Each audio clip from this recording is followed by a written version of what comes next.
108 ಲೆಕ್ಕಾಚಾರ ಧಾರವಾಡ ಜಿಲ್ಲೆಯಲ್ಲಿ ವಿಧಾನಸಭಾ ಕ್ಷೇತ್ರ ಪುನರ್ ವಿಂಗಡಣೆಯ ಚರ್ಚೆ ಶುರುವಾಗಿದೆ.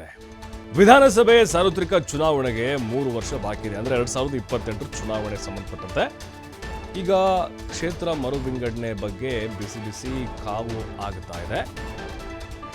ಹಾಗಾದರೆ ಯಾವ ಕ್ಷೇತ್ರಗಳಾಗ್ಬೋದು, ಎಷ್ಟಾಗ್ಬೋದು ನೋಡಿ, ಈಗಲಿಂದಲೇ ಲೆಕ್ಕಾಚಾರಗಳು ಶುರುವಾಗಿ ಬಿಡ್ತಾ ಇದೆ ರಾಜಕೀಯವಾಗಿ. ಈಗಲೇ ಯಾವ ಕ್ಷೇತ್ರಕ್ಕೆ ಮೀಸಲಾತಿ ಸಿಗಬಹುದು ಅನ್ನೋದ್ರ ಬಗ್ಗೆ ಅಭಿಪ್ರಾಯಗಳು ಬರ್ತಾ ಇದ್ದಾವೆ. ಯಾವ ಕ್ಷೇತ್ರ ಸಾಮಾನ್ಯ ವರ್ಗಕ್ಕೆ, ಮಹಿಳಾ ಮೀಸಲಾತಿಗೆ, SC/ST ಬರುತ್ತೆ, ಅದ್ರ ಬಗ್ಗೆ ಮಾತಾಡ್ತಿದ್ದಾರೆ. ಧಾರವಾಡ ಜಿಲ್ಲೆಯಲ್ಲಿ ಪ್ರಸ್ತುತ ಹುಬ್ಬಳ್ಳಿ ಧಾರವಾಡ ಸೆಂಟ್ರಲು, ಹುಬ್ಬಳ್ಳಿ ಧಾರವಾಡ ಪೂರ್ವ, ಹುಬ್ಬಳ್ಳಿ ಧಾರವಾಡ ಪಶ್ಚಿಮ, ಧಾರವಾಡ ಗ್ರಾಮೀಣ, ಕಲಘಟಗಿ ಜೊತೆಗೆ ಕುಂದಗೋಳ, ನವಲಗುಂದ ವಿಧಾನಸಭಾ ಕ್ಷೇತ್ರಗಳಿದ್ದಾವೆ. ಇತ್ತೀಚೆಗೆ ನೂತನ ತಾಲೂಕುಗಳಾಗಿ ಅಳ್ನಾವರ ಹಾಗೆ ಅಣ್ಣಿಗೇರಿಯನ್ನು ಘೋಷಣೆ ಮಾಡಿದ ಸರ್ಕಾರ. ಇವು ನೂತನ ವಿಧಾನಸಭಾ ಕ್ಷೇತ್ರಗಳಾಗಿ ಪರಿವರ್ತನೆಗೊಳ್ಳುವ ಸಾಧ್ಯತೆಗಳಿದ್ದಾವೆ. ಈ ನಿಟ್ಟಿನಲ್ಲಿ ಹಾಲಿ ಶಾಸಕರು ಬೇರೆ ಕ್ಷೇತ್ರ ಹುಡುಕಿಕೊಳ್ಳುವ ಲೆಕ್ಕಾಚಾರದಲ್ಲಿದ್ದಾರೆ.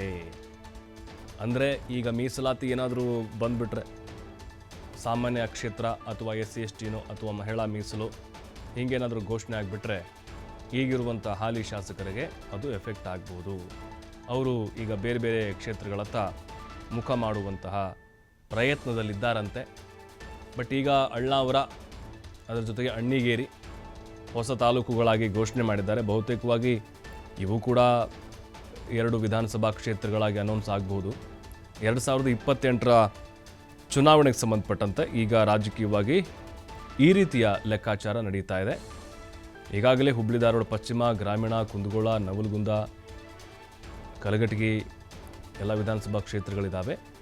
ಕ್ಷೇತ್ರ ಪುನರ್ ವಿಂಗಡಣೆ ಅದರ ಬಗ್ಗೆ ಚರ್ಚೆ ನಡೀತಾ ಇದೆ. ಯಾರಿಗೆ ಪ್ಲಸ್ ಆಗುತ್ತೆ, ಯಾರಿಗೆ ಮೈನಸ್ ಆಗುತ್ತೆ.